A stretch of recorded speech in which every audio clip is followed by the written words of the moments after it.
"Do not come to the wedding." Those were the exact words my daughter-in-law sent me via text message after I had paid $300,000 for the ceremony of her dreams. $300,000. I read the message once, twice, 3 times, hoping the letters would change, that it was a mistake, a sick joke. But no, Victoria, my daughter-in-law, was erasing me from the guest list, from the wedding I had paid for.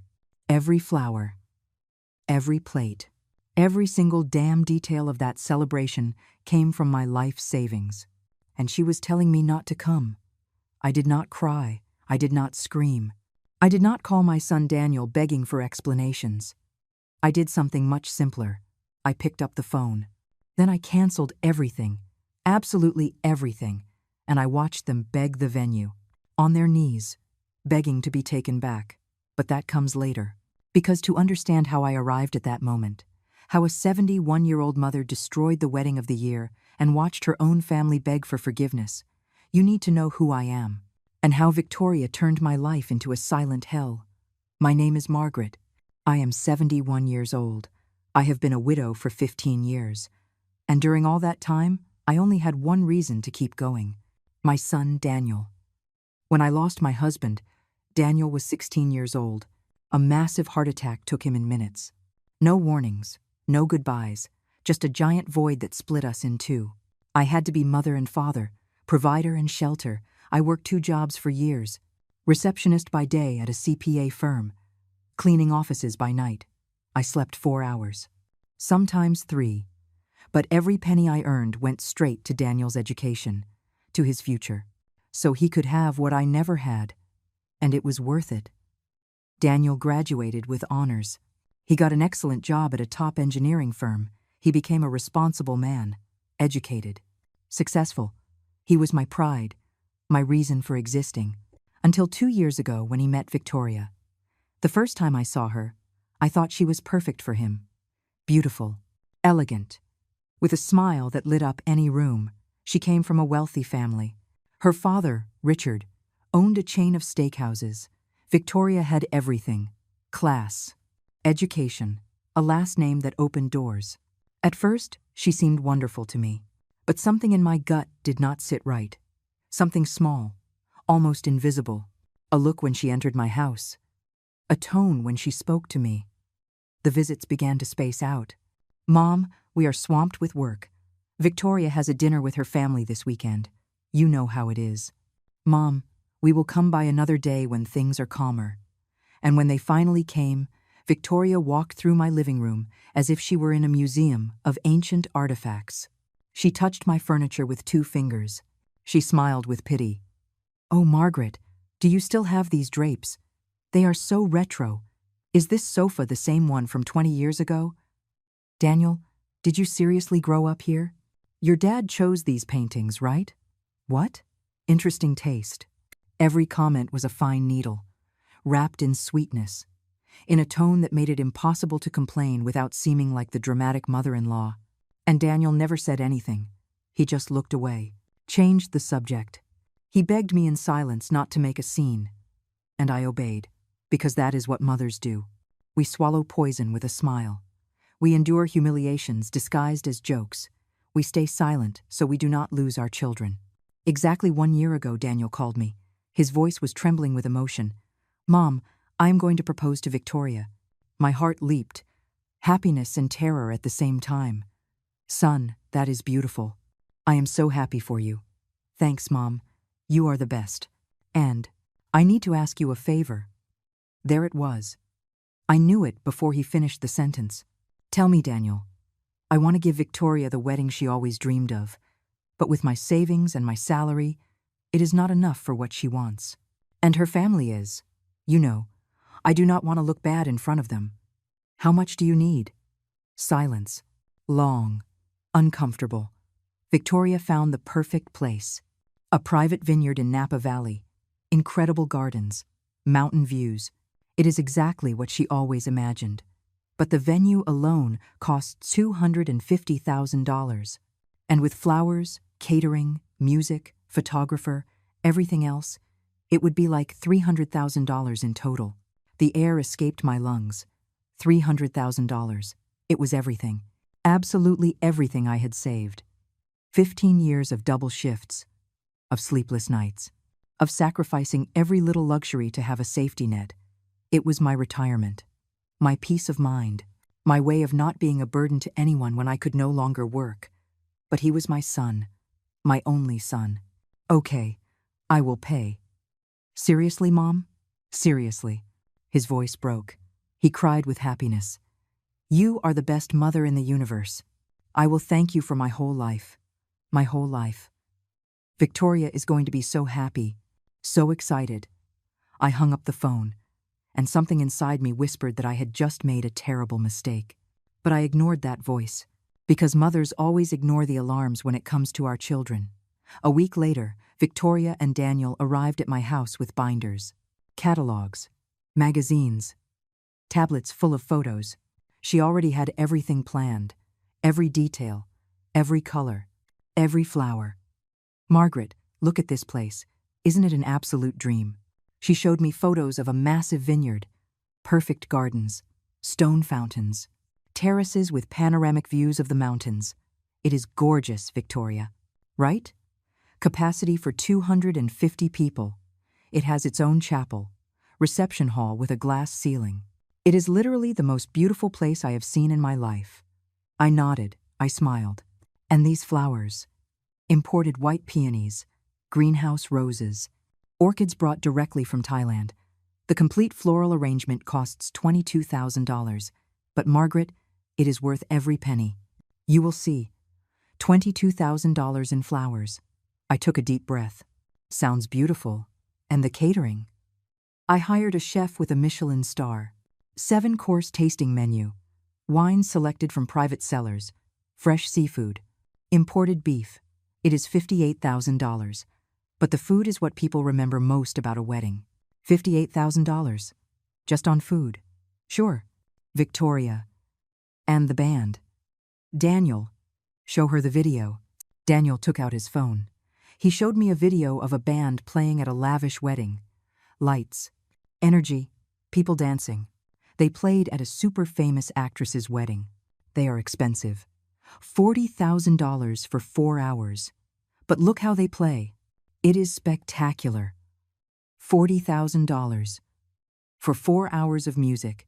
I kept nodding. I kept smiling. Victoria talked nonstop. Daniel nodded at everything like a doll. I was just there to sign checks, to make every whim a reality. No one asked me what I liked, if I wanted to give an opinion, if I had any ideas. I was just the wallet. And worst of all, what I really should have seen as a warning sign. Victoria said, almost without looking at me. Oh, Margaret, all the contracts have to be in your name, for legal and tax issues. Daniel and I prefer not to complicate ourselves with paperwork. Is that okay with you? Sure, no problem. I signed everything. Every contract, every clause, everything was in my name, and that was my salvation. Although I did not know it yet. The following months were a nightmare disguised as wedding preparations. Victoria made every decision. Daniel agreed to everything, and I only existed to pay bills. But the worst part was not the money. The worst part was the exclusions. Small, constant, calculated. The first time I noticed it was with the guest list. We were sitting in a coffee shop. Victoria, Daniel, and I. She had a laptop open with an endless spreadsheet. Well, Daniel's family is like 15 people. Right? Your sister, Karen. Her kids. Some cousins. Yes, more or less. Perfect. And on my side, we are 185 guests. Extended family, close friends. Important contacts of my dad. You know how it is. I did the math mentally. 200 people in total. 15 were from our family. The rest were Victoria's. And your friends, Margaret? Do you want to invite anyone? The question sounded kind, but there was something in her tone. Well, I would like to invite Susan. She has been my best friend for 30 years. Victoria frowned. Oh, Margaret. The thing is, we are already at capacity limit, and Susan does not know anyone. She is going to feel uncomfortable. Better we invite her to a dinner after the wedding. Do you think? Daniel nodded. Yes, Mom. Better that way. more intimate. I swallowed hard. That is fine. Susan was never invited to any dinner. The second exclusion was worse. Victoria organized an outing to pick out her wedding dress. She posted photos on social media, her surrounded by her mother, her sisters, her cousins, her friends, all smiling.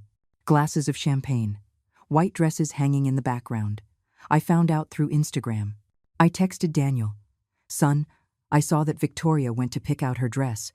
I did not know it was today." "Ah, yes, Mom, sorry. It is just that it was a last-minute thing. You know how women are with those things. They just wanted to go among themselves." I understand. I did not understand anything, but I said nothing, because if I complained, I would be the controlling mother-in-law, the one who does not understand boundaries, the one who ruins everything. So I swallowed the humiliation and kept paying. The third exclusion was at the banquet rehearsal. Victoria organized a tasting dinner with the chef to taste the dishes, decide the final menu. I found out 2 days later. "How was the tasting, son?" "Ah, it was incredible, Mom. The food is going to be spectacular. I did not know it was yesterday. I would have gone. It is just that it was something quick, just to taste. Nothing important. Nothing important. $58,000 in food. But I was not important." The fourth exclusion was at the ceremony rehearsal. Daniel called me 2 hours before. "Mom, the rehearsal is today at 6, at the chapel in the vineyard." "Perfect. I will be there." I arrived 30 minutes early, excited, nervous. It was the first time I would see the complete venue. Victoria was there with her family, her mother, her father, Richard, her sisters, all dressed elegantly, taking photos. No one greeted me. Victoria saw me and smiled. That perfect smile that I was already starting to hate. "Oh, Margaret, good thing you arrived. Daniel is inside with the coordinator." I stood at the entrance, alone, while Victoria's family laughed and toasted with glasses of wine. The rehearsal lasted an hour. Victoria walked down the aisle 10 times, practicing, her father by her side, the photographer taking photos from every angle. Daniel saw me and waved, but he did not come over. When it finished, everyone went to dinner. A private restaurant, reserved by Victoria's father. "Margaret, it is just for the immediate family. You know, something small." I went back to my house alone. I ordered Chinese food, and I cried in front of the television. The fifth exclusion was the most painful day. The bridal shower, a huge event, in a private hall, with luxurious decoration, expensive gifts. I saw the photos on social media. Victoria surrounded by 40 women, all dressed in white. Balloons, flowers, giant cake. Her mother giving an emotional speech. Her friends laughing. I was not invited. I asked Daniel, "Son, why didn't they invite me to Victoria's bridal shower?" "Oh, Mom, it is just that is only for close friends. You know, young girl stuff, games, laughter. You would have been bored." "But I am the groom's mother." "I know, Mom. But Victoria wanted something intimate. Do not take it personally. Do not take it personally." That phrase became the mantra of my life. Every exclusion, every oversight, every slight. Do not take it personally, Mom. But it was personal, very personal. The sixth exclusion was at the makeup rehearsal. Victoria hired a famous makeup artist. For her mother, for her bridesmaids. She posted videos of the process, everyone laughing. Music, champagne. I was not invited. I did not even know there was a makeup rehearsal. When I asked Daniel, he told me, "Mom, you can do your own makeup. You do not need that." I did not need that, but it would have been nice if they asked me. The seventh exclusion was the worst of all. The rehearsal dinner, a formal event, 2 nights before the wedding, at an exclusive restaurant. For the parents, the wedding party, the close family. Victoria and Daniel arrived at the restaurant with all their guests. I was seated at the table in the back, near the bathroom. Alone. Next to me were 2 empty chairs. No one sat with me all night. Victoria's father gave a 20-minute speech. He talked about his daughter, about her love for Daniel. about the family they were building. He did not mention me a single time. Victoria's mother cried with emotion. Everyone applauded. Daniel stood up and also spoke. He thanked Victoria's family, his friends, Victoria's father for accepting him. He did not mention me. Not a word. Not a thanks to my mom who made this possible. Nothing. I felt invisible. Worse than invisible. I felt erased. I went back to my house that night and sat in the dark, without turning on the lights, without eating dinner, without even crying, just sitting, in silence, thinking about everything I had sacrificed. 15 years of double shifts, of sleepless nights, of giving up everything to give Daniel the best life possible, and now he treated me like an old piece of furniture, like something that is in the way, like something that has to be hidden, so the important guests do not see it. I took my phone. I opened the calculator, and I added up everything I had spent up to that moment. $287,000. There were 3 weeks left until the wedding, and there were still pending expenses. The wedding dress that Victoria had custom made, $28,000. The custom rings, $15,000. The 5-tier cake with edible flowers dipped in gold, $12,000. We easily reached $300,000. My entire life turned into a party where I was not welcome. I closed my eyes, and something inside me broke. It was not dramatic. It was not noisy. It was silent, like when a branch snaps on the inside and still looks whole until someone touches it. I had just snapped, and no one knew it yet. 2 days later, I received a message. It was from Victoria. I opened it expecting some last-minute instruction, some detail I had forgotten to pay. But no, it was something worse, much worse. Margaret, I need to talk to you. Daniel and I talked, and we believe it is better that you do not come to the ceremony. We want an intimate day, without tensions, without awkwardness. The money you gave was a gift. We do not expect you to use it to demand being present. I hope you understand. Thanks for everything. I read the message 5 times, 10 times, 20 times. The words did not change. Victoria was uninviting me. From the wedding I paid for, from the ceremony that cost every penny I had. And the worst part, what really destroyed me, was that last line. The money you gave was a gift. We do not expect you to use it to demand being present. A gift. $300,000. 15 years of my life, my entire future. A gift. And I had no right to be there. I sat in my living room, with the phone in my hand, staring at that message. And then something changed. It was not sadness. It was not pain. It was something much colder, much more dangerous. It was absolute clarity. I opened my computer. I looked for the folder with all the contracts, and I started reading. Every clause, every bit of fine print, and then I saw it. All the contracts were in my name. I was the only person authorized to make changes, cancellations, modifications. The only one. And in that moment, I knew exactly what I was going to do. I did not reply to Victoria's message. I did not call Daniel crying. I did not make a scene. I did something much smarter. I stayed silent, and I started to plan. I opened my laptop. I took out the folder with all the contracts, and I read them one by one, slowly, carefully, every clause, every bit of fine print, every condition, and I confirmed what I already suspected.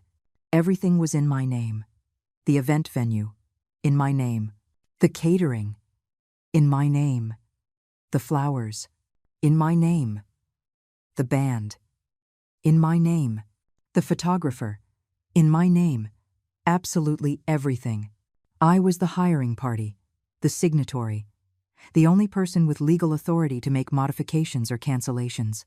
Victoria and Daniel did not exist on any paper. They had only chosen, spent, dreamed. But I had signed, and that meant I had the control. I started with the event venue. I called the vineyard. A woman answered with a kind voice. "Good morning. This is Jessica speaking. How can I help you? Hello? This is Margaret.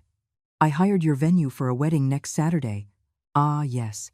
Victoria and Daniel's wedding. A beautiful event. Do you need to confirm something? I need to cancel. There was a silence. Pardon. I need to cancel the reservation. Completely. Ma'am, I understand there may be some problem, but we are less than 3 weeks from the event. We already have everything prepared. The gardens, the chapel, the staff hired. I understand, but I need to cancel. Mrs. Margaret, according to the contract you signed, there is a penalty of 40% if you cancel with less than a month's notice. That would be like $100,000 that you would lose. I do not care. Pardon. I said I do not care. Cancel everything. Jessica stuttered. But, are you sure? Did you speak with Victoria and Daniel about this? I do not need to speak with anyone. The contract is in my name. I am the one who decides. Cancel the reservation. Now, ma'am, maybe we should wait. Talk to them. This is a very big decision. There are many families involved. Jessica, who signed the contract? You did. And who has the legal authority to cancel? You do. Then cancel. Or I will do it with my lawyer and sue for breach of contract. Jessica sighed, defeated. Okay, I will process the cancellation. I will send you the document by email. Perfect. Thank you. I hung up, and I felt something strange in my chest. It was not satisfaction. It was not revenge. It was peace. For the first time in months, I felt peace. I continued with the catering. I dialed the chef's number. He answered with a French accent. Bonjour. Chef Pierre speaking. Hello, this is Margaret. I hired your services for a wedding next Saturday. Ah, oh, oui. The magnificent wedding at the vineyard. We have a spectacular menu prepared. Any last-minute changes? Yes. I am canceling everything. How? I am canceling the complete service. Madame, that is impossible. We are 3 weeks out. We already bought the ingredients. Fresh seafood, imported beef, exclusive wines. We have invested more than $30,000 in preparation. I understand, but I am canceling anyway. But it is madness. You know how much money you will lose. Yes, and I do not care. Madame, this will ruin the wedding. They are not going to get another caterer of this level in 3 weeks. It is impossible. I know. Pierre fell silent. Processing. You are doing this on purpose. I am exercising my contractual right. The contract is in my name, and I am canceling the service. This is crazy. Send me the cancellation document. Good day. I hung up. 2 contracts canceled. I continued with the flowers. The florist was an older woman. Sweet. Kind. Her name was Betty. Hello? Betty speaking. Hello, Betty. This is Margaret. I hired your floral services for a wedding. Oh, yes. The peonies, the orchids from Thailand. They arrived yesterday. They are beautiful. I am so excited to assemble that design. Betty, I need to cancel. Cancel what, honey? Everything. The complete service. She fell silent. Then I heard a sob. Mrs. Margaret, you cannot do this to me. I already paid for the flowers. $22,000. The orchids came from Thailand. The peonies from Holland. I cannot return anything. This bankrupts me. I felt a lump in my throat. But I did not back down. I am sorry, Betty.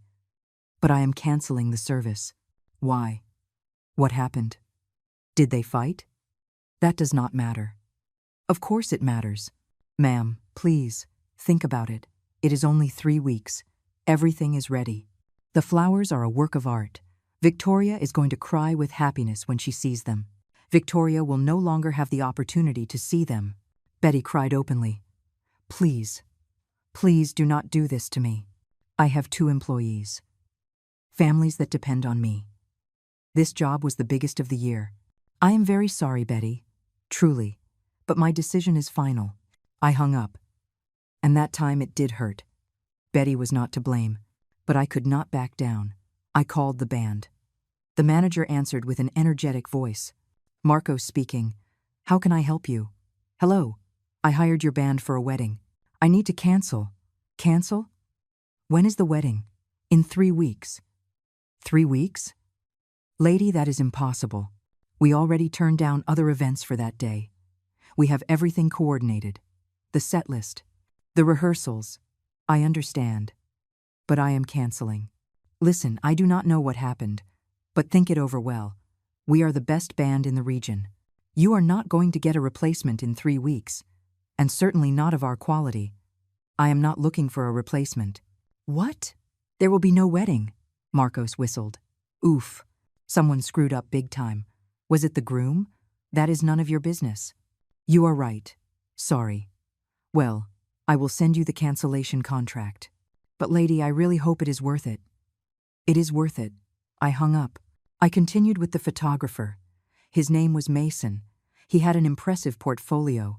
Victoria had cried with emotion when she hired him. Hello, Mason speaking. Hello, this is Margaret. I hired your services for a wedding. Ah, yes, the one at the vineyard. Beautiful location. I already have the equipment ready. 2 cameras, drone. Assistant. It is going to look spectacular.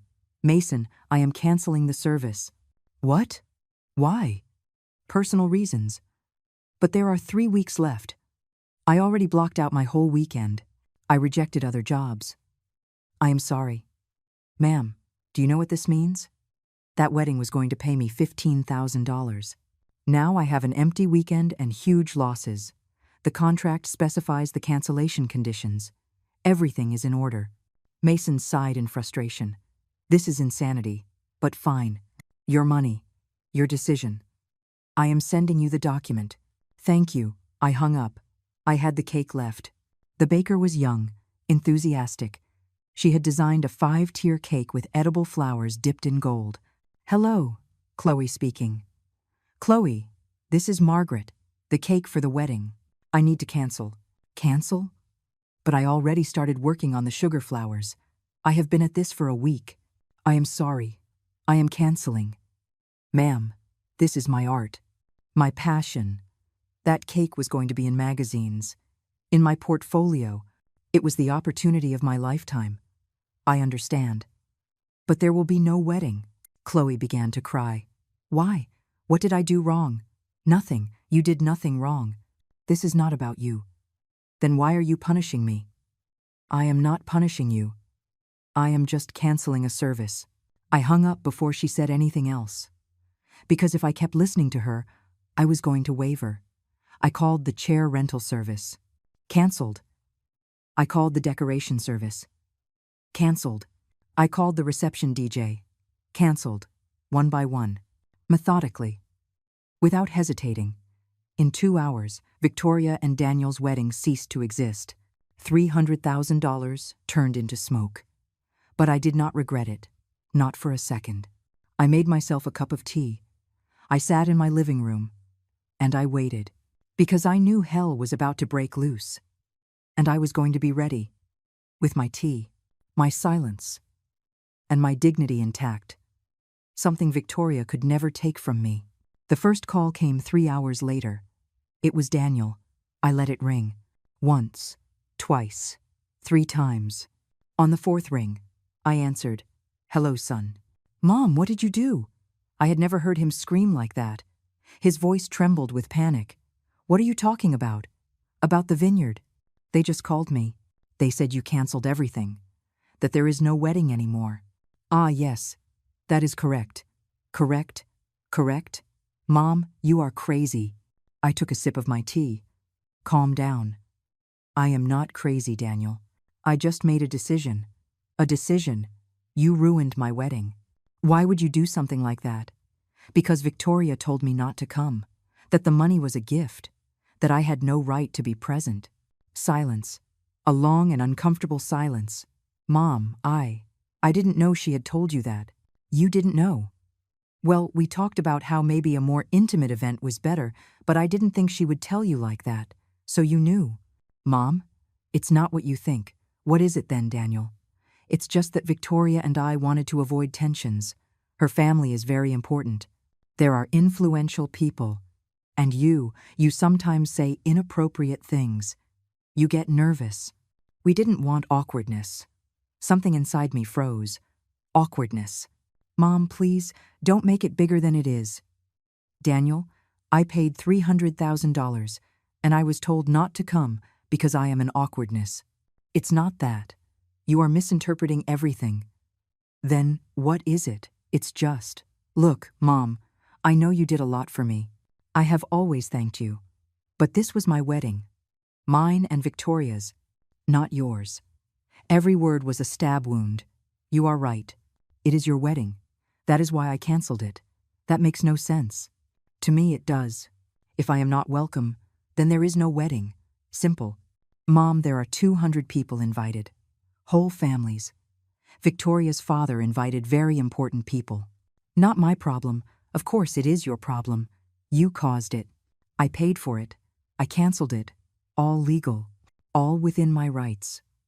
This is madness. You are acting like a child. No, Daniel. I am acting like a woman who respects herself. Something you never taught me to do. What? I hung up the phone. Son, I have things to do. Mom, don't you dowry. I hung up, and I turned off the phone. I finished my tea. I put on classical music, and I prepared myself for what was coming, because this was just beginning. The next morning, the doorbell rang. I looked out the window. It was Daniel and Victoria. I took a deep breath. I fixed my hair, and I opened the door. Hello. Victoria entered like a hurricane. Her eyes red, makeup smeared, hair messy. How could you do this to me? Good morning. Victoria, come in. Sit down. I am not going to sit down. You ruined my life. Daniel entered behind her, pale, deep circles under his eyes. He looked destroyed. Mom, please. We have to fix this. There is nothing to fix. Victoria approached me, furious, trembling. Do you know what you did? Do you know? I cancelled a wedding. Yes. I know. No. You destroyed my dream. I have been planning this for 2 years. 2 years. And you erased it in an afternoon.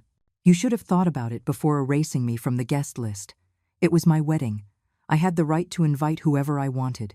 And I had the right not to pay for a wedding where I was not welcome.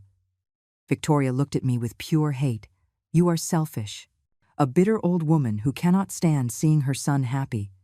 Victoria, watch your words. Or what? Are you going to cancel something else? There is nothing left to cancel. Daniel took her by the arm. Victoria, calm down. Please. I am not going to calm down. Your mother ruined everything. She broke free from Daniel and pointed her finger at me. Do you know how many people already know? Do you know the shame I am going through? No, everyone, all my family, my dad's friends, important people, and now I have to tell them there is no wedding because my mother-in-law is crazy. I am not crazy. I just used my contractual right. Contractual right. That is what matters to you. Papers, contracts. You do not care that you destroyed your own son's life. I looked at Daniel. He was quiet, looking at the floor. Daniel, do you think I destroyed your life? He looked up, his eyes full of tears. Mom, yes, yes you did. Those words hurt me more than everything else. I understand. Victoria let out a bitter laugh. You understand? That is all you have to say.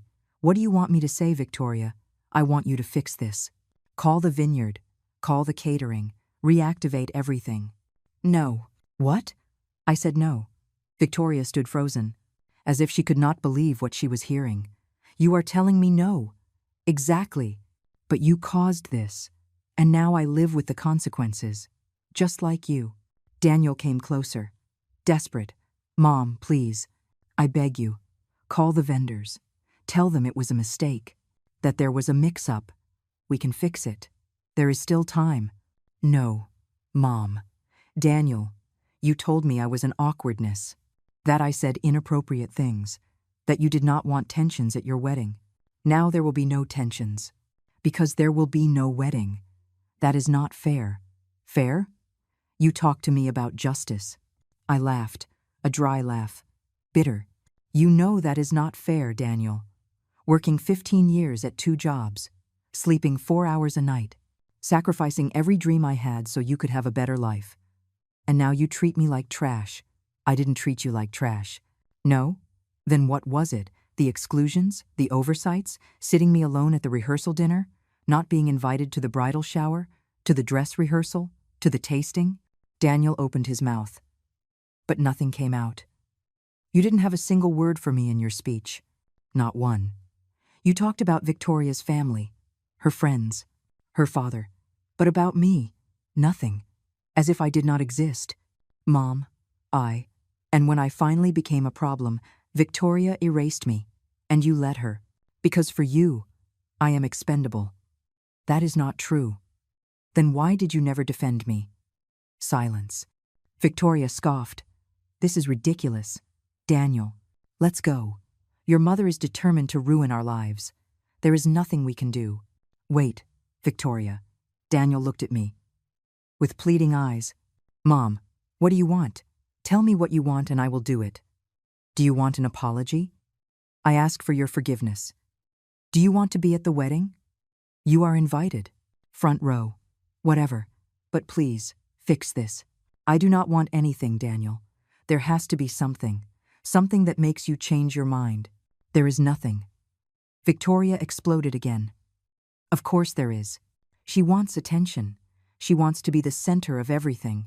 She is a manipulator. I looked at her steadily.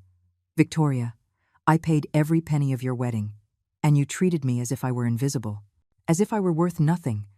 And when you finally decided I was too much trouble, you discarded me, like trash.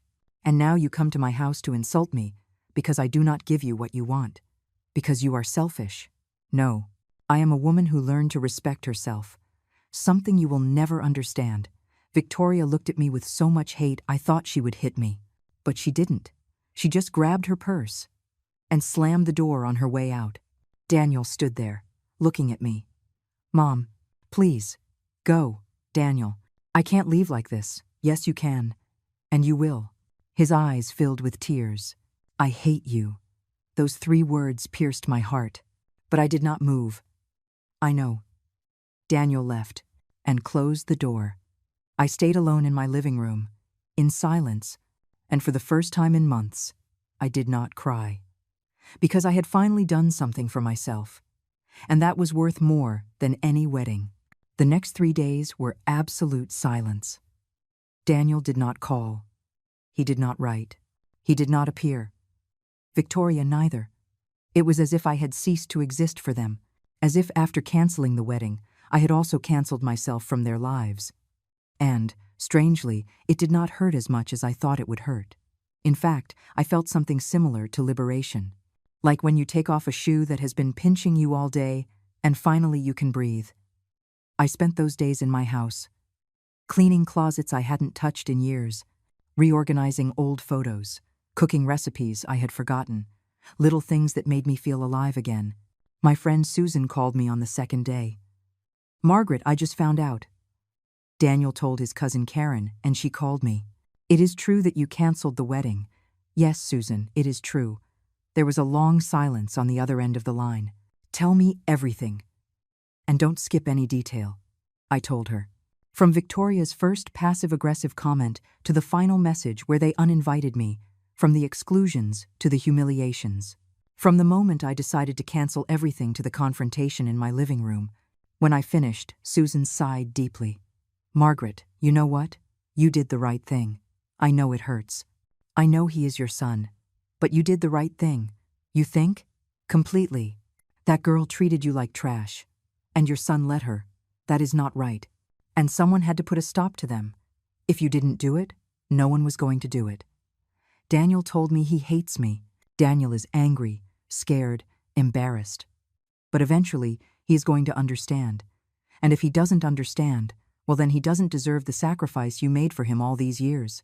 Susan's words comforted me. But they also scared me. Because they meant that maybe I had lost my son forever. On the 4th day, the doorbell rang at 10 in the morning. I looked out the window expecting to see Daniel again. But it wasn't him. It was Richard, Victoria's father.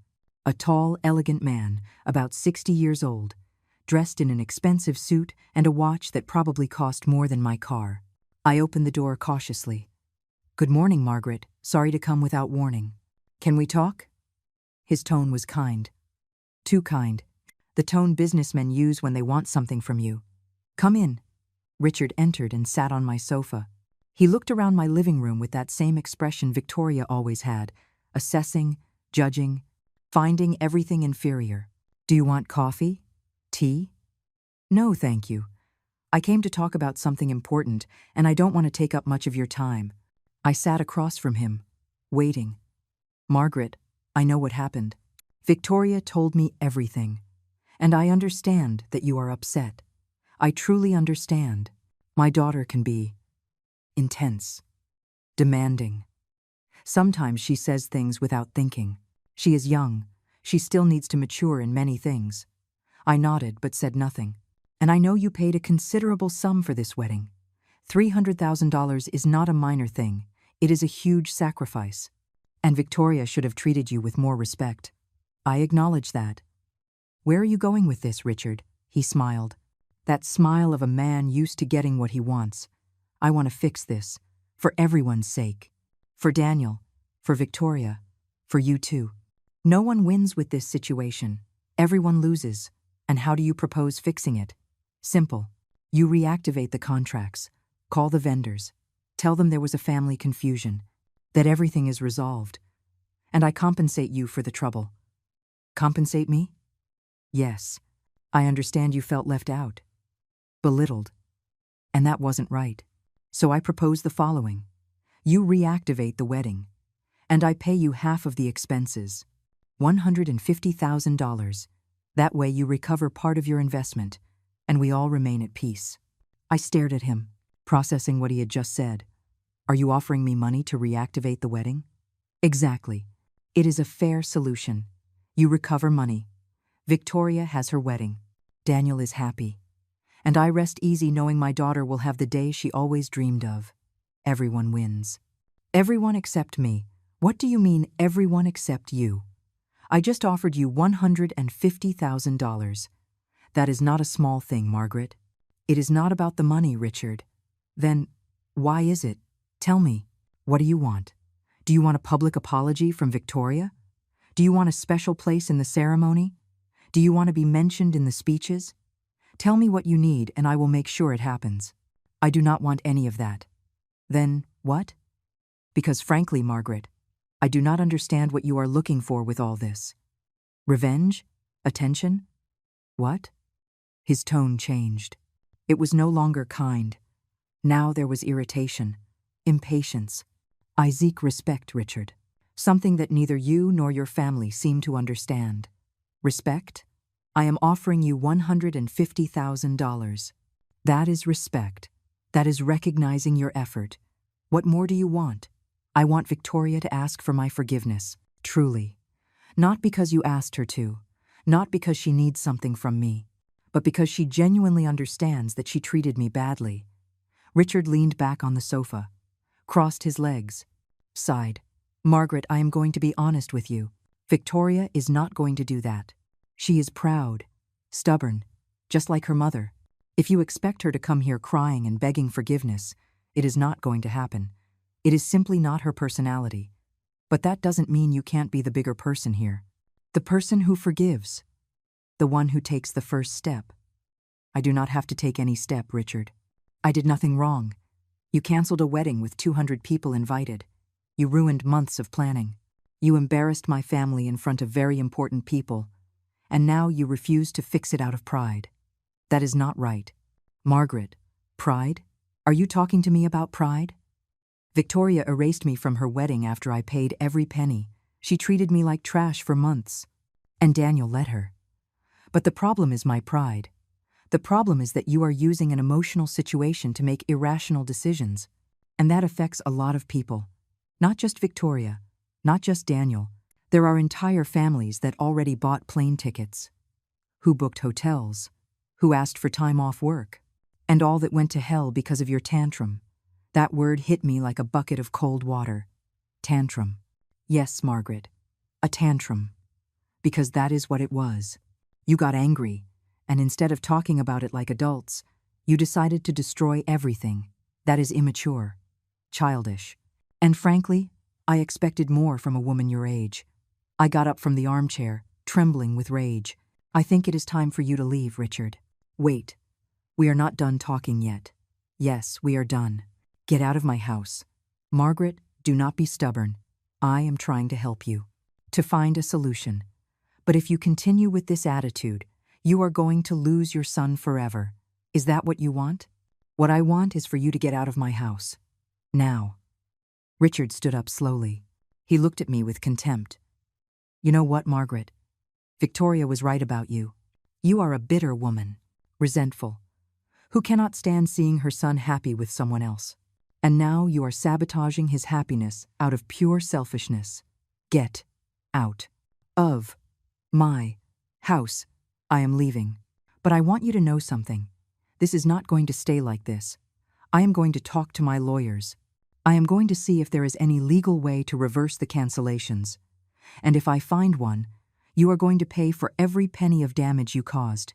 Every single penny. Go ahead. Talk to whoever you want. All the contracts are in order. Signed by me. With perfectly legal cancellation clauses.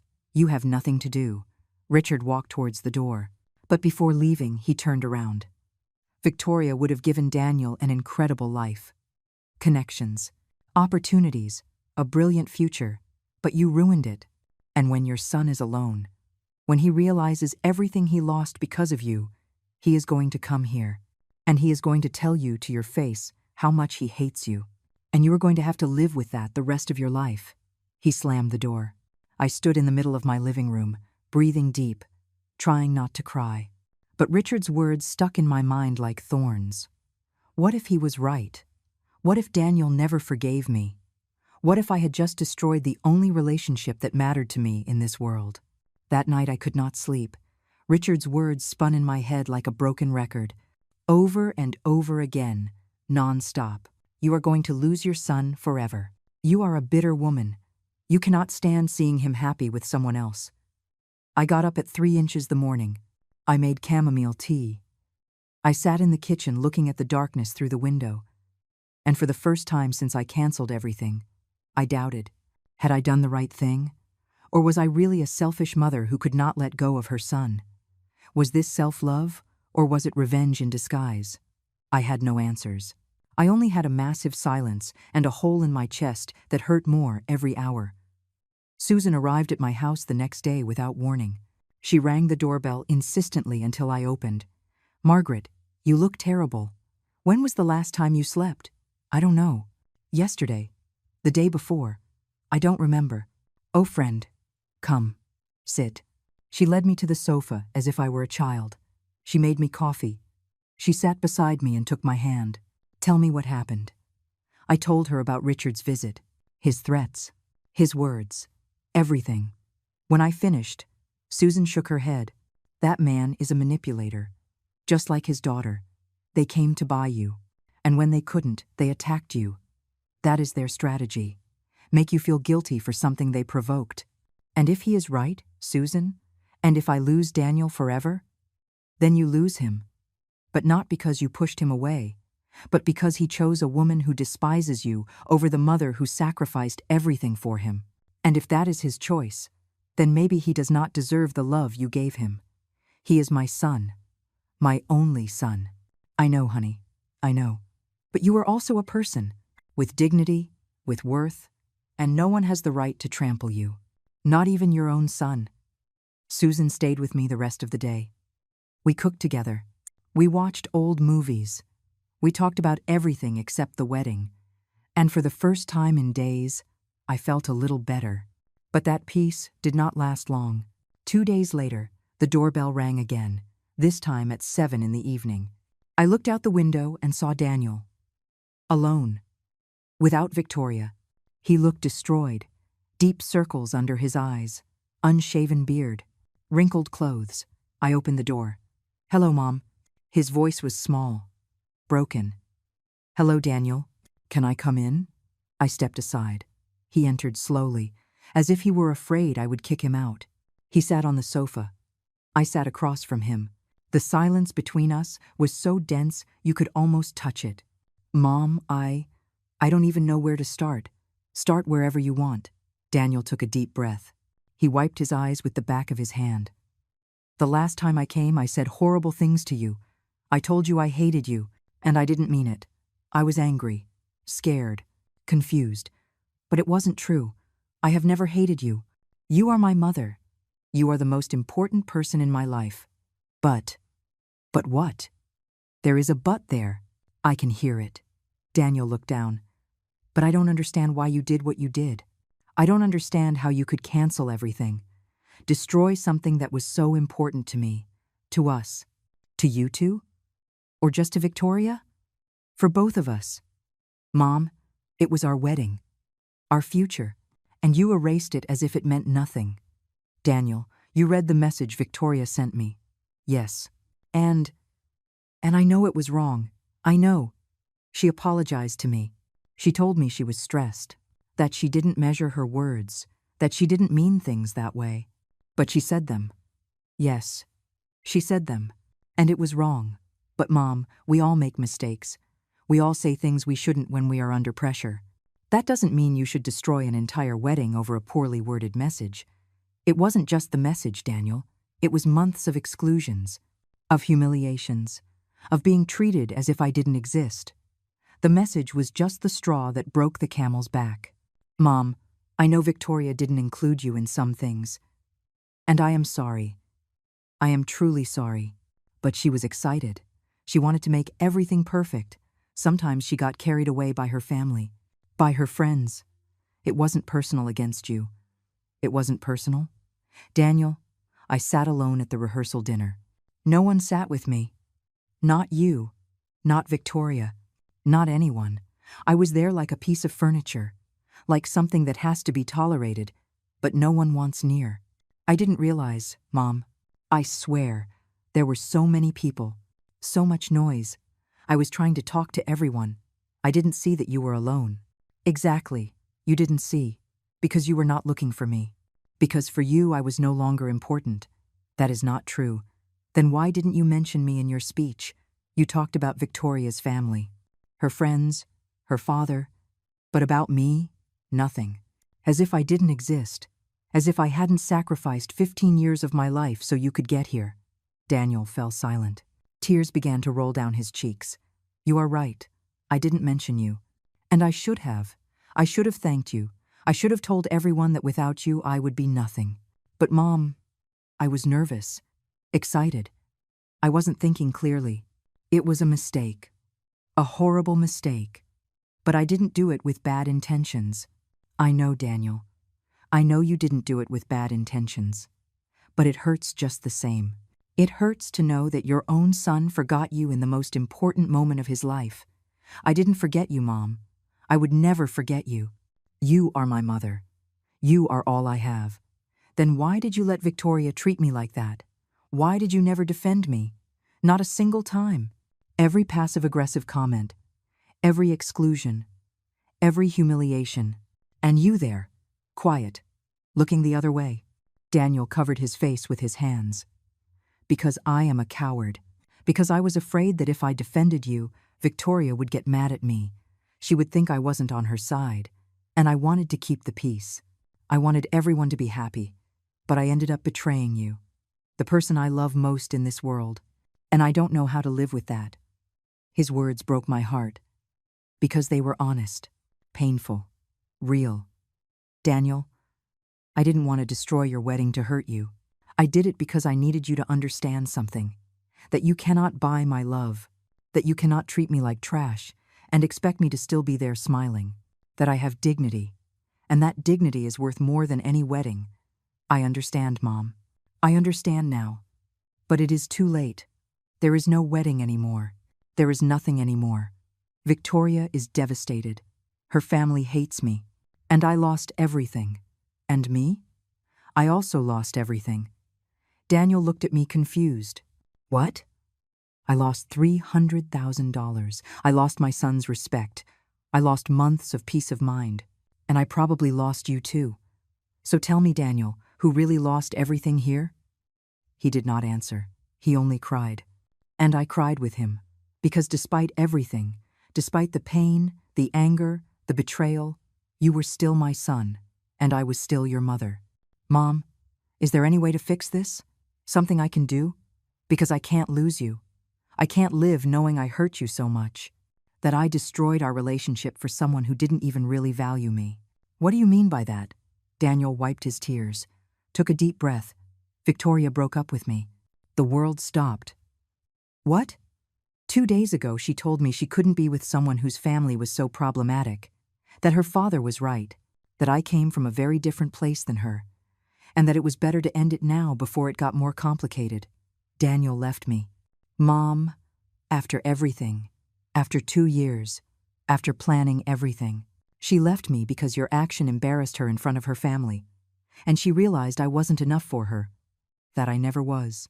My heart broke for my son, not for the wedding, not for the money, but because he was suffering, because he finally saw the truth I had seen from the beginning.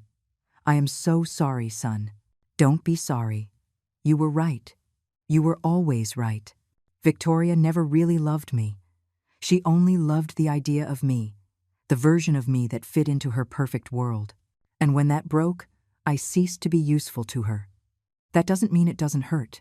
It hurts a lot. But you know what hurts more. Mom, knowing I lost the only person who truly loved me unconditionally, you. And I don't know if one day you will be able to forgive me. I got up from the couch. I sat next to him, and I hugged him, like when he was a child, like when he had nightmares, like when the world was too big and I was his only shelter. I already forgave you, Daniel, because you are my son, and you always will be. He cried in my arms, and I cried with him, and in that moment, I knew I had done the right thing. Because sometimes true love is not pleasing, it is not yielding, it is not sacrificing yourself until you disappear. Sometimes true love is saying no. It is setting boundaries. It is teaching that you matter too. And finally, Daniel understood it. Daniel stayed at my house that night. We didn't talk much more. It wasn't necessary. Some things are understood better in silence. I made his favorite dish, roast chicken with potatoes, the same recipe I made when he was a child and came home sad from school. We ate together at the kitchen table. No television, no phones, just the two of us.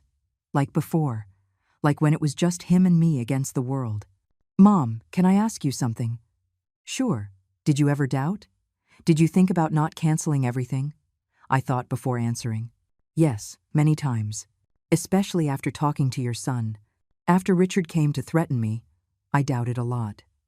I asked myself if I was being selfish, if I was destroying your happiness out of pride. And what made you keep going? Victoria's message. Every time I reread it, every time I saw those words, the money you gave was a gift. We do not expect you to use it to demand being present.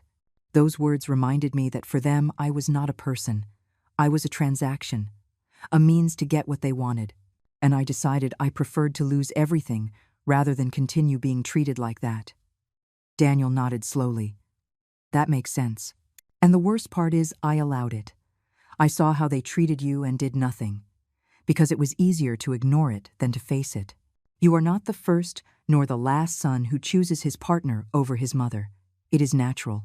It is part of growing up. But there is a difference between choosing your partner and allowing them to turn you into an accomplice of emotional abuse. You think that was it? Emotional abuse. Yes, Daniel, that was it. Little humiliations disguised as jokes, exclusions justified with vague excuses, passive-aggressive comments wrapped in smiles. That is the worst type of abuse, because it is so subtle that when you try to point it out, it seems like you are the problem, that you are too sensitive, too dramatic. Daniel put the fork down on the plate. God, Mom, how much damage we did to you. How much damage I did to you. It's over, son. The important thing is that you see it now, and that you never allow someone to turn you into that person again. I won't. I promise you. We finished dinner. We washed the dishes together, and for the first time in months, my house felt like a home again. Daniel fell asleep on the sofa. I covered him with a blanket, and I stayed watching him for a moment. My son, my only son, in my house again, safe again. Maybe I had lost $300,000, but I had recovered something much more valuable. I had recovered my son, and I had recovered myself. The next morning, Daniel woke up early. I heard him moving in the kitchen. When I came down, he had already made coffee.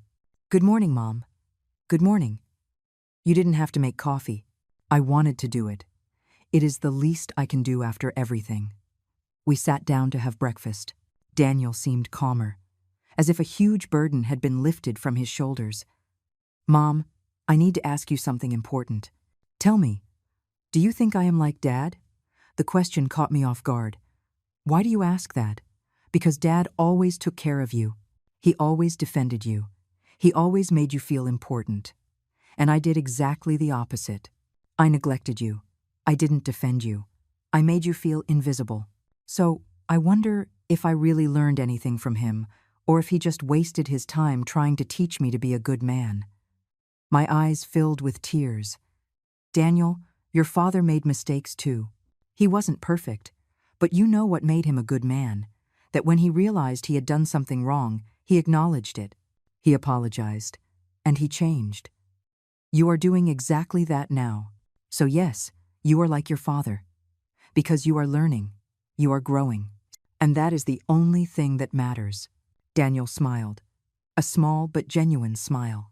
Thanks, Mom. After breakfast, Daniel received a call. He looked at the screen and his expression changed. It is Victoria. Are you going to answer? I don't know. Part of me wants to know what she has to say. But another part just wants to block her and move on. Answer. You need that closure. Daniel hesitated, but finally he answered. Hello, Victoria. I couldn't hear what she was saying, but by Daniel's expression, it was nothing good. No, Victoria. I already told you I am not going to ask my mom that. Silence. I do not care what your father says. I am not going to pressure her to reactivate something she decided to cancel. More silence. You know what, Victoria? You are right. We are very different. And I am glad I realized it now and not after marrying us. The voice on the other end rose in volume. Even I could hear the shouting. Are you done? Perfect. Because I also have something to tell you. I spent 2 years trying to be enough for you, trying to fit into your world, changing who I was to please you. And it was never enough. There was always something wrong. My clothes, my job, my family, especially my family. And you know what I realized? That the problem was never me. It was you. And your need to control everything. That everything be perfect according to your impossible standards. Victoria shouted something else. No, I am done listening to you. And I am done allowing you to make me feel less. Goodbye, Victoria. He hung up. His hands were trembling, but there was determination in his eyes. Are you okay? Yes. More than okay. I feel free. What did she want? For me to convince you to reactivate everything. To tell her I found a way to fix it. To basically save her from the disaster she herself caused. Like always. And what did you tell her? No. That for the first time in 2 years, the answer was no, and it felt incredible. Mom. Incredible. I smiled. Proud. Well done, son. That afternoon, Susan came to visit me again. When she saw Daniel, her expression was one of surprise. Daniel, I didn't know you were here. Hello, Susan. Yes, I am here. And I want to apologize to you. To me? Why? Because my mom wanted to invite you to the wedding, and Victoria said no, and I did nothing to defend her. I treated you as if you were not important, when you have been my mom's best friend for decades. And that was wrong. Very wrong. Susan looked at him surprised. Then she smiled. Well, young man, that is the most honest apology I have received in years, and I accept it. But on one condition. Which one? That you never again allow someone to make you treat your mother badly, because this woman sacrificed everything for you, and she deserves to be treated like the queen she is. I promise, Susan, never again. The 3 of us sat in the living room.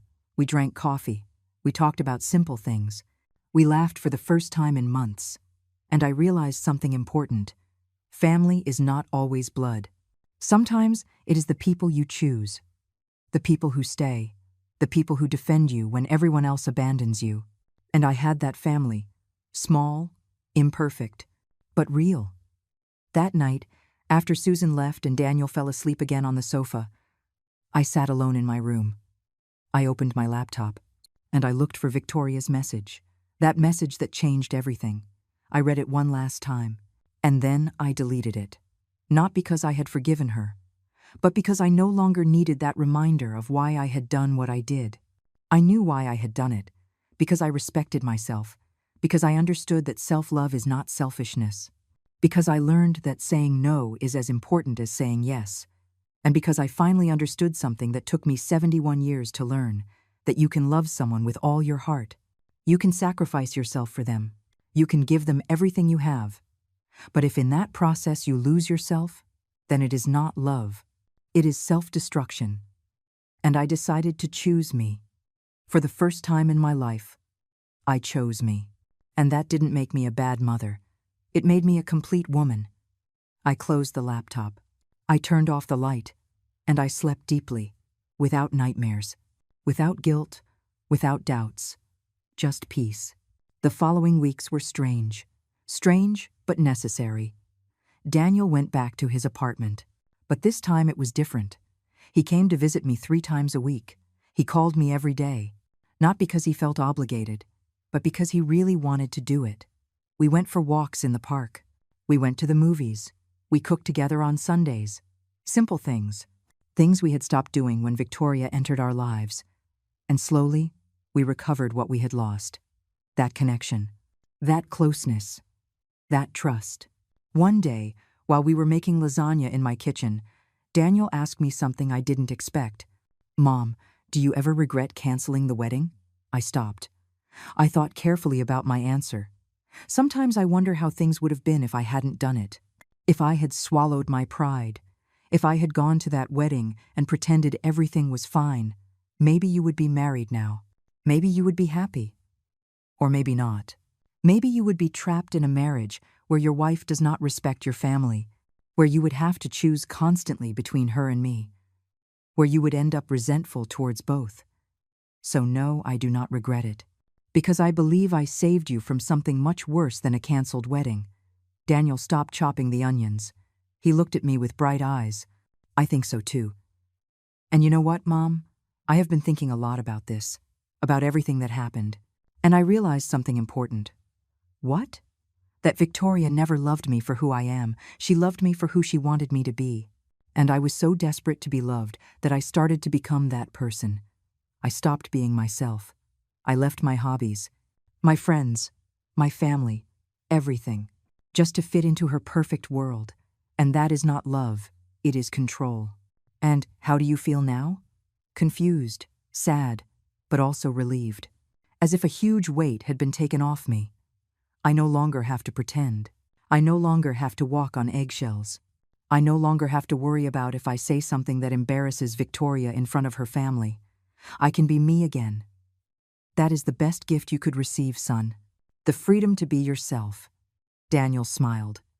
And we kept cooking. 2 weeks later, something unexpected happened. I received an email. From the vineyard. From Jessica, the coordinator I had spoken with when I canceled everything. The subject said, "Something you should know." I opened it with curiosity. "Dear Margaret, I hope this email finds you well. I know what happened with the wedding cancellation was difficult for everyone, and I know maybe you don't want to know anything more about this topic, but I felt you should know something. 2 days after you canceled, Victoria came to the vineyard, with her father, demanding that we reactivate everything. They offered to pay double, triple, whatever was necessary, but I explained to them that legally we could not do anything without your authorization. The contract was in your name. Only you could make decisions. Victoria became hysterical. She screamed. She cried.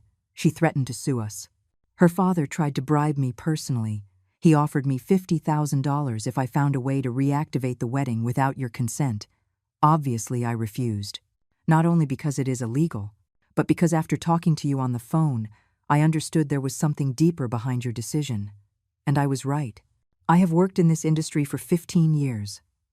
I have seen all kinds of families, all kinds of drama, but I had never seen a bride who despised the groom's mother so much. The way Victoria talked about you was horrible. She called you a bitter old woman, meddlesome. She said you ruined her life out of envy, that you couldn't stand seeing her happy, and her father supported her in every insult. But the saddest thing was seeing Daniel standing there, in silence, without defending you, without saying anything. That broke my heart. because I could see he was a good man, but he was completely controlled by her. Eventually, I had to call security to make them leave, and Victoria swore she would ruin my business, that she would leave horrible reviews everywhere, that no one would work with me again. But you know what, Margaret? I didn't care, because you did something brave, something many women do not dare to do. You defended yourself, you set boundaries, and that is admirable. I just wanted you to know that you made the right decision, and that I support you completely, with affection. Jessica. I read the email 3 times. Each time I felt more validated in my decision. Victoria had gone all the way there. She had begged. She had offered bribes. She had insulted, all to get back her perfect wedding. But she had never come to me. She had never asked for forgiveness. She had never acknowledged that she treated me badly. Because for her, I was still the problem. Not her behavior, not her lack of respect, me. I showed the email to Daniel that afternoon when he came to visit me. His expression changed while he read it, from surprise to shame to rage. I can't believe she did that. You are surprised. Yes. No. I don't know. I knew she was desperate, but I didn't think she would go that far. And the worst part is, I was there. I saw all this, and I did nothing. It's over, Daniel. No, Mom. It is not over. Because you need to know something. Something I should have told you weeks ago, but I was afraid. What? That day at the vineyard? When Victoria was screaming, when she was insulting you, when her father tried to bribe Jessica, there was a moment where something inside me clicked.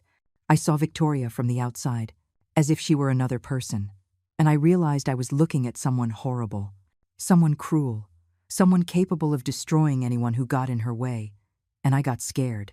Because that was the woman I was going to marry. That was the person I was going to spend the rest of my life with.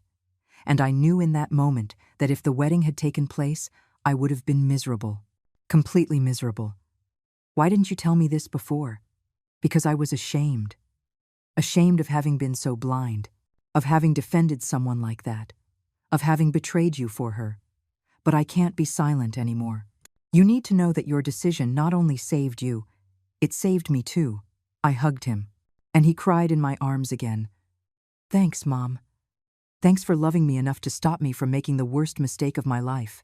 I am always going to protect you, son, even when that means protecting you from yourself.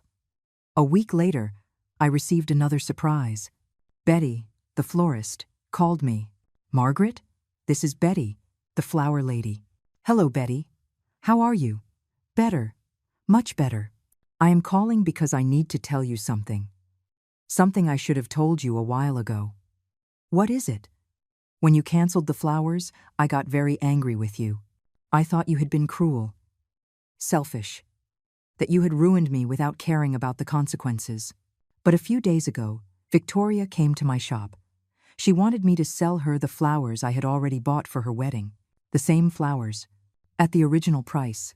I explained to her that I no longer had the orchids, that they had withered, that I had sold them to other customers. And she exploded. She screamed at me. She insulted me. She said I was an idiot for having wasted such expensive flowers, that I should have kept them because obviously she was going to come back. And there I understood everything. I understood why you canceled. Because no one deserves to be treated like that, and certainly not the person who is paying for everything. So I want to apologize to you, and thank you, because you taught me something important. That sometimes defending your dignity is more important than any business. I was left speechless. Betty, thank you. You have no idea how much that means to me.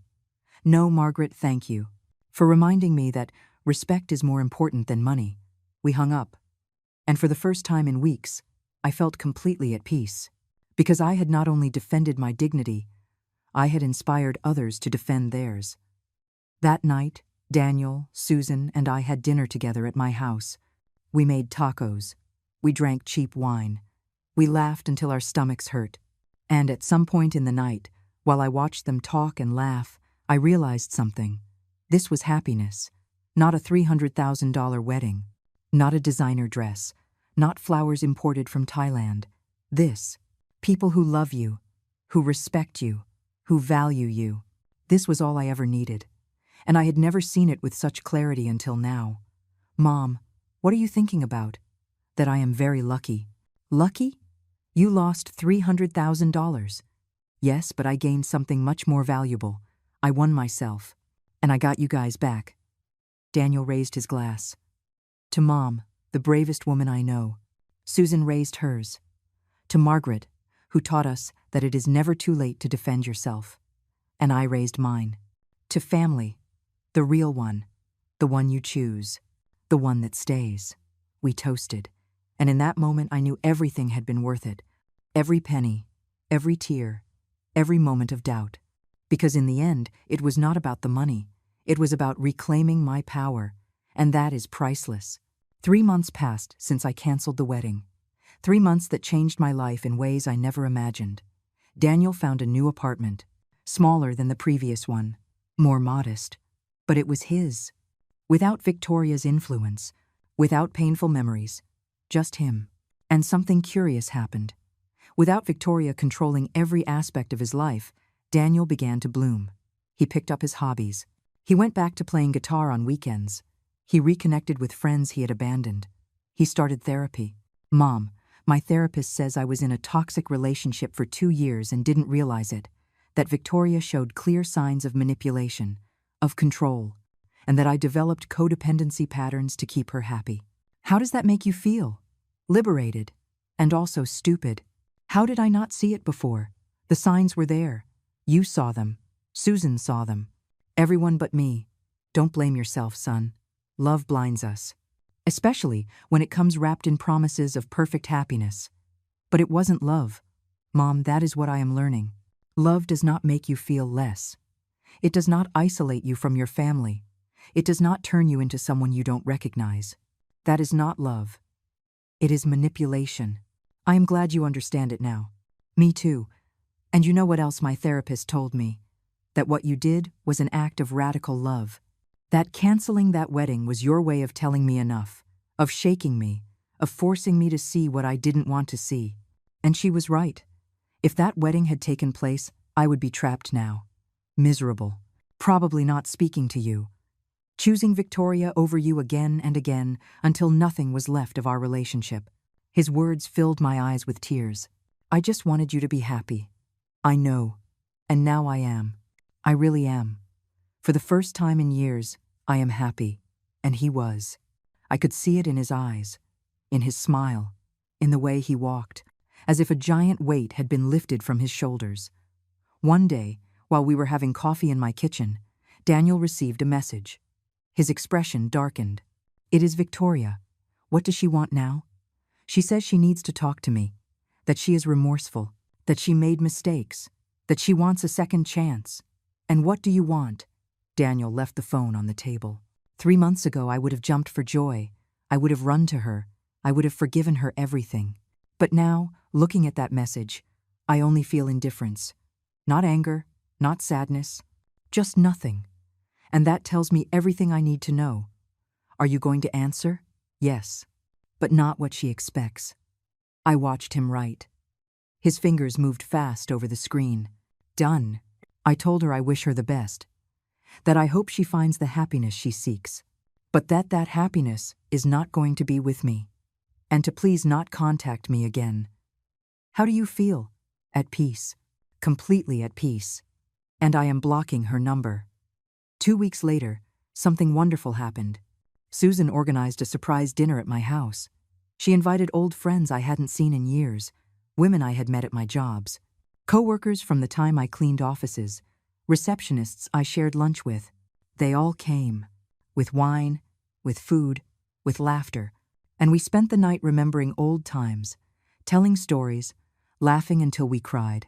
At some point, one of them, Karen, my late husband's sister, raised her glass.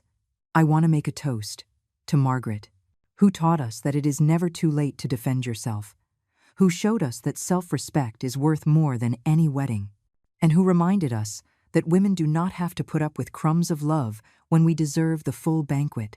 Everyone applauded, everyone toasted, and I cried, but this time with happiness. Thanks, girls. You don't know how much I needed this. We needed it too. because your story inspired us all. To set boundaries, to not accept less than what we deserve, to remember that our value does not depend on how much we endure, but on how much we respect ourselves. That night, after everyone left, I stayed sitting in my living room, looking at the photos we had taken, the smiling faces, the hugs, the pure joy. And I realized that I had built something beautiful from the ashes of that canceled wedding. I had built a community, a circle of women who supported each other, who lifted each other up, and that was worth much more than any ceremony at a vineyard. A month later, Daniel arrived at my house with news. "Mom, they offered me a promotion at work." "Son, that is wonderful." "Yes, but there is something else. It comes with relocation to another city. 3 hours from here." My heart squeezed. "Oh, but I am not going to accept it." "What? Why not?" "Because I don't want to move away from you. We already lost a lot of time. I don't want to lose more." "Daniel, no. You have to accept it.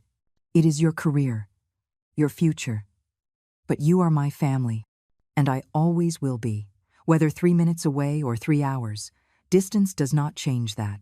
Accept the promotion. Build your life. I am going to be fine." "Are you sure?" "Exactly sure. What's more, I am proud. Very proud." Daniel hugged me tight.